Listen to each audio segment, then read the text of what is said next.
Testing, testing, computer audio, 1, 2, 3.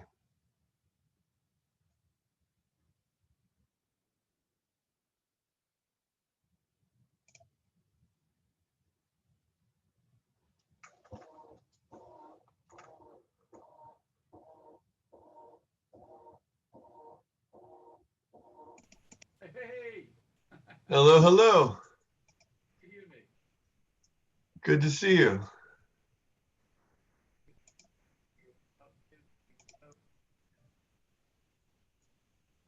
Can you hear me? Hold your hands up if you can. You're very low. Hello, hello, hello, hello. No, I'm not hearing you.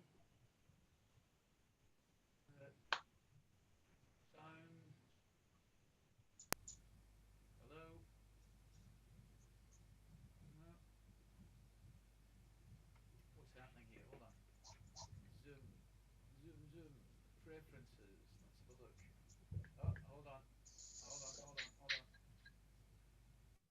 on. Sorry, Take my your time, computer take your time. crashed 2 minutes ago. So hold on. Internal speakers. How's that? That sounds good to me. Hey! Good to see you, Midge. How are you doing? And I'm, you? I'm good, I'm good. You're looking good? I'm hanging in there. Good. Let's change this. Yeah, you're looking great. That's where the magic happens right there, huh? I'm putting it down to the camera, Adam. It's got nothing to do with me. I invested in a good camera. I'm not talking into the webcam. I've got my little setup here for my backstage lockdown club, and that's part of the thing. Yeah. Well, let's talk about that. Well, good to see you. Just talk about how you've been holding up during this time in general and keeping yourself busy. We can talk about the Backstage Lockdown Club as part of it, but you seem to be doing well and adapted to this new world. Well, I kind of it's not that new to me. I mean, there are elements of this weird lockdown thing that are absolutely natural. Spending far too much time in this little box of mine here, creating music, that hasn't really changed. So it's not that different. The big difference for me is the touring. This will be the longest period that I've ever been static since I started doing this as a profession. And I was 18 then. I'm now, whatever, I'm 67 now. So that's a long time to not be out there touring and, doing stuff. So that's been a very strange thing. But this is something that I just thought initially. I was in New Zealand when all of this kicked off back in February, March. I was touring there, and by the time I'd left New Zealand and landed in Australia to carry on the tour there, New Zealand had shut down. New Zealand already closed the borders, done the 2-week quarantine thing, and I was lucky to get back at the end of the Australian tour. So I realised that yeah, this might be 6 months, and then recently I thought this could be a year, this could be 2 years, this could be for a long time. So I kind of created this club, this backstage lockdown club, so I can still keep in contact with people and they can keep in contact with me. Yeah, I was gonna say how much of this is for you, how much of this is for your fans. It's a dual thing to make everybody kind of happy and get through this. I think it's 50-50. I'm glad to see that people have signed up to this and have logged on and they kind of need this because, I have the great facility to come in here and create. You know, a lot of people are just stuck at home. So they're listening to music that's always made them feel good, or they've done everything you can do on Netflix. They've done every series, they've binge watched and binge listened to everything. And I'm lucky I can come in here and dabble away and create new things. So by doing the club, it's kind of keeping me on my toes. If I go out on tour, I tend to play, if you're with a band, you tend to play the same songs every night. It doesn't really change that much. So every couple of weeks when I do one of these things, I'm getting asked for songs that I can't remember, songs that I have to go and relearn. I've got to write the lyrics out on an iPad and put them next to me. It's a real challenge for me. So it's been really healthy, I think, in that way. Have you rediscovered some songs that maybe you would have never played that you actually thought, oh my God, this is great. I should be doing this on the road when Uh, things return to normal? Loads of them. I did, the last one I did of this was 10 days ago or something. Mhm. And it coincided with the Berlin Wall coming down, the anniversary of the Berlin Wall. And I wrote this song, Tumbling Down, as I sat and watched the wall come down in my studio back then. And I thought, well, here's a perfect time to sit down and perform this thing, which I don't think I'd really done acoustically before. So yeah, I've discovered a few things that I've had to relearn, but have adapted themselves incredibly well to this format.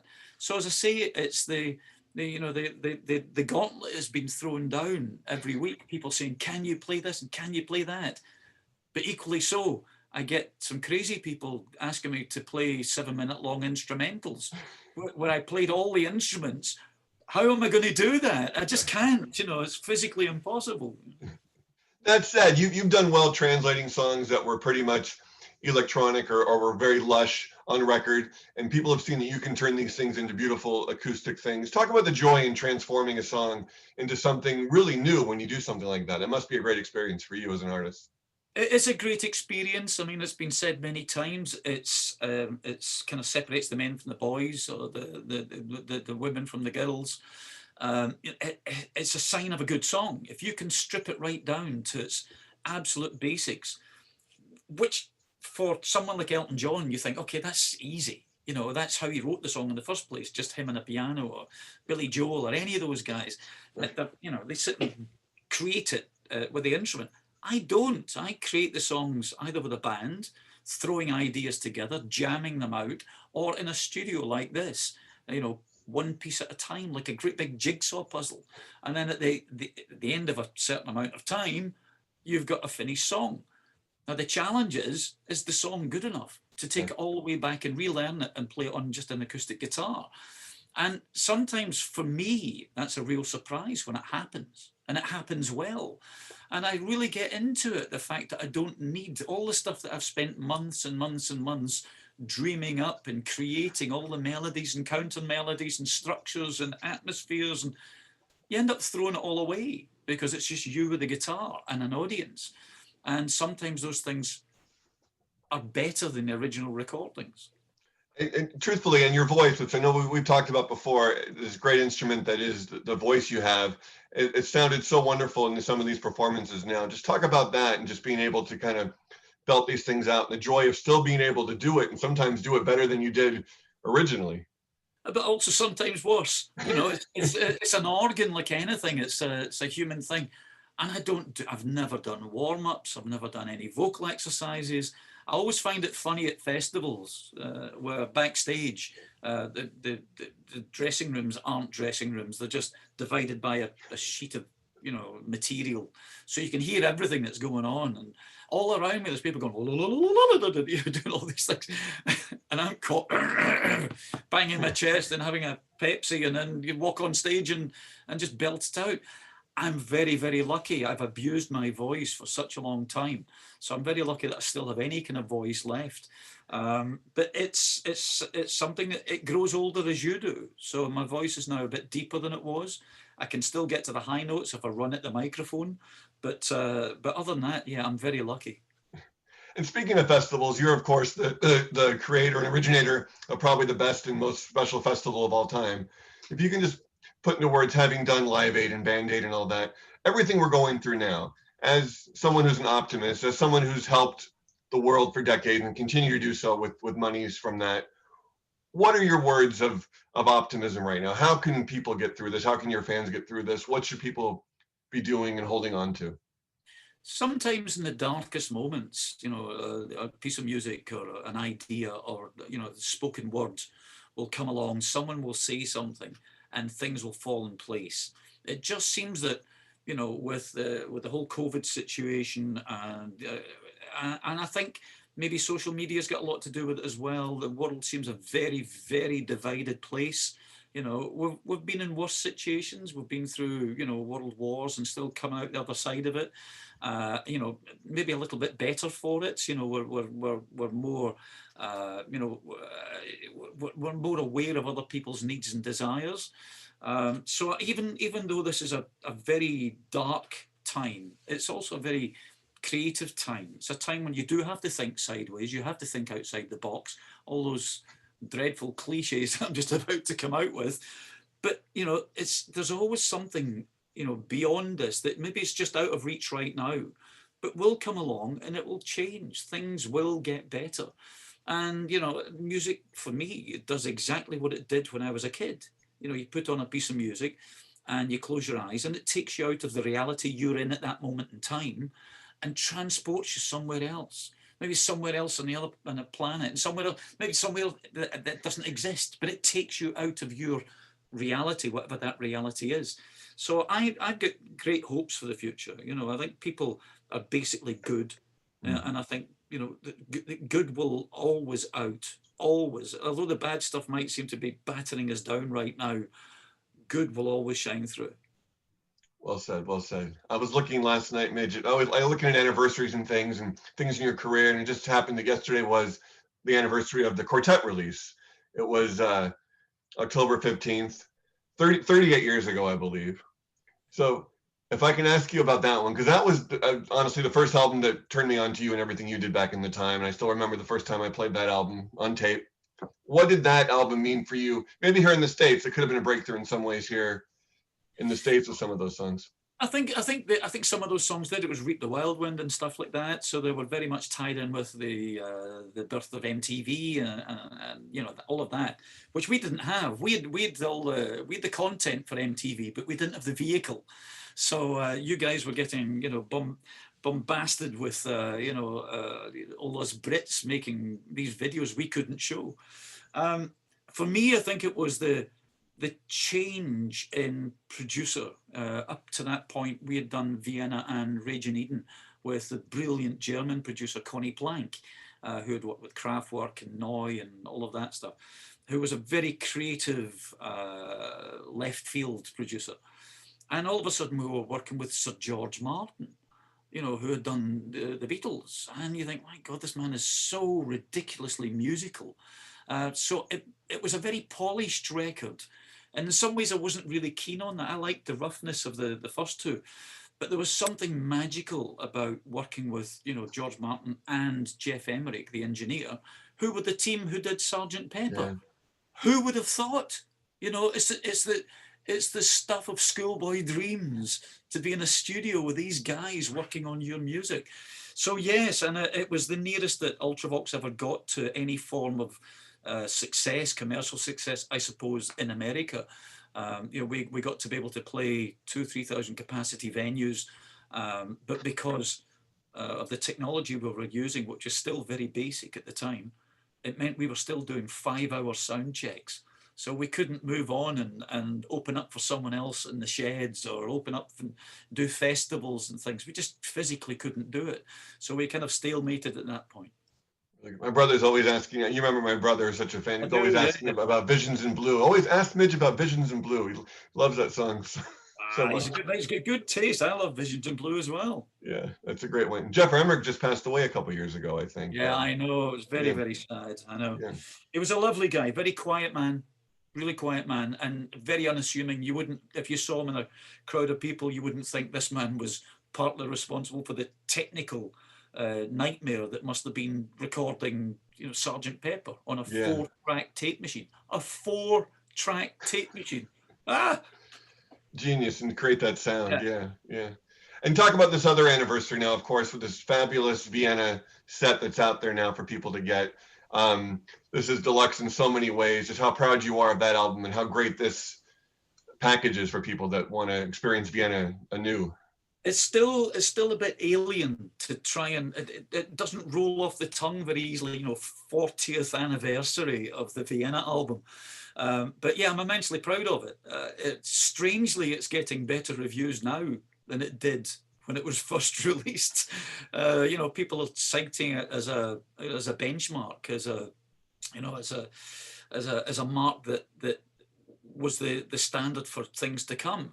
You know, we made an album in 3 weeks with the most incredibly basic equipment. You know, 2 synthesizers and a drum machine and some rock instruments, drums, bass and guitar and keyboards. That was it, and a violin. And we created something that people are still citing today as something quite special. The package I'm absolutely ecstatic with, because I'm always very wary of people doing, you know, repackaging things, because they tend to do them very badly, do them very cheaply, you know, as inexpensively as possible. They put bargain bin basement prices on it and throw it out there. Yeah. And of course, the Vienna 40th anniversary box set has been done by Blue Raincoat, who are basically Chrysalis, who we made the stuff for in the first place. Mm-hmm. So they're as proud of it as we are. So when you look at this box set, which is just ridiculous, it's fantastic. I mean, there's something on there. There are 2 live recordings from 1980, one from London and one from the outskirts of London, both recorded on the same tour, where we didn't have enough material to play a full set. So I'm singing some of the old Ultravox songs from, you know, the John Fox days. And I forced myself to listen to these things. I don't like listening to my old stuff. And I forced myself to listen to these live recordings. And I was absolutely blown away by the energy, the sound, the power that Ultravox had. I've forgotten how strong a rock band Ultravox were. And you listen to this and it's vibrant and it's powerful and it steams ahead and it's atmospheric. And I know the basic equipment we used, and I know the problems we had. Nothing on tape, nothing, no backing tracks, no sequencers, no nothing. 4 people playing this stuff live. And that is worth getting your hands on alone. It's kind of outstanding, even though I say so myself.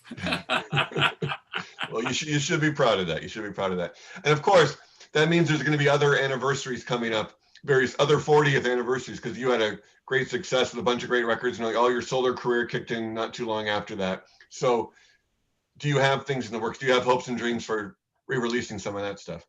I think there's stuff in the pipeline. You know, as you quite rightly said, it'll be the 40th release, 40th anniversary soon for, you know, Rage in Eden. And you pointed out it was, you know, whatever it was, 38 years yesterday or whatever. Quartet, yeah. Yeah. So there's a slew of things that I'm sure they will do. It's one of the traits of the record industry now, because they don't have the wherewithal to sign as many artists as they normally would like to. You know, in the old days, they used to throw so much money at people, sign lots of things, and if 2 or 3 of them became successful, it paid for all the ones that weren't. Well, they don't have that kind of money now. So they look at a lot of the old stuff and repackage it and do, you know, high quality, you know, remasters and, you know, halftime, you know, half speed cuts and things. Mm-hmm. So yeah, they're looking at all of that stuff. And yeah, and as long as they do it with love and care, I don't really mind that at all. You know, it's not what I'm doing now, but I'm pleased that people want to hear what I did back then. Mm-hmm. And what you're doing now, for this Backstage Lockdown Club, how can people become part of this that want to join up? It's out there. I mean, you know, you look at any of my social medias, from my Twitter page or my Facebook page or any of those things at all, midgure.com. It's all of the information's up there. It's on a thing called Patreon, which is a site for artists and yoga teachers and speakers and whatever, to keep connected with an audience. And you know, I do, you know, a couple of these a month, and it's a great platform for me. I keep finding old mixes of things that I'd forgotten I had, or live tracks that I didn't know I had. And I think, well, this is a great way of just putting those out there. So I just throw them up there and people can access them, you know, when they're club members. So yeah, any of those things. It's patreon.com /MIDGE URE. That simple. And for new music you could be working on, we could be expecting, I'm sure this has also been a creative period. What could we expect along those lines? Well, it's funny. I've been working on new music for the last couple of years anyway. I'm not very fast. I'm quite pedantic and slow. I've got a variety of things going. I think I'm turning into Peter Gabriel, who I went to his studio a few years back, his personal studio, and it's covered in post-it notes because he's got so many different projects going on at the same time. So you've got post-it notes over there in one color, that's one project, and then post-it notes over there with all the things that he has to do for, and I'm kind of like that. I've got more orchestrated things that we've been working on new material. I just did the 1980 tour last year. In fact, finished it. That was what I was doing in Australia and New Zealand this year. So I've got recordings and video stuff from that I've now got to plow through and mix and do all of the things that you need to do. So yeah, I'm keeping me busy.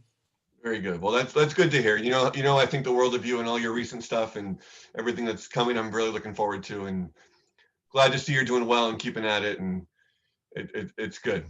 Well, I'm hoping that we'll be able to having a coffee at some point soon.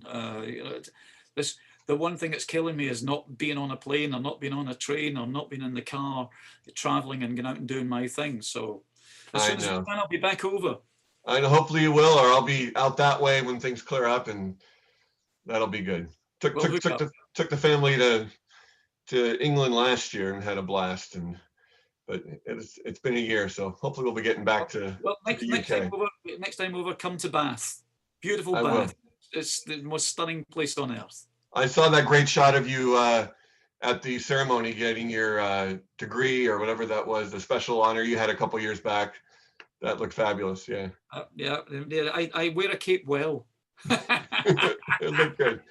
It made you looking great and sounding great, and we'll spread the word on this. So best to you. Thank you very much, Adam. Thank you. Real pleasure. Talk soon. Wonderful. Okay. See you later. Bye bye. Thanks for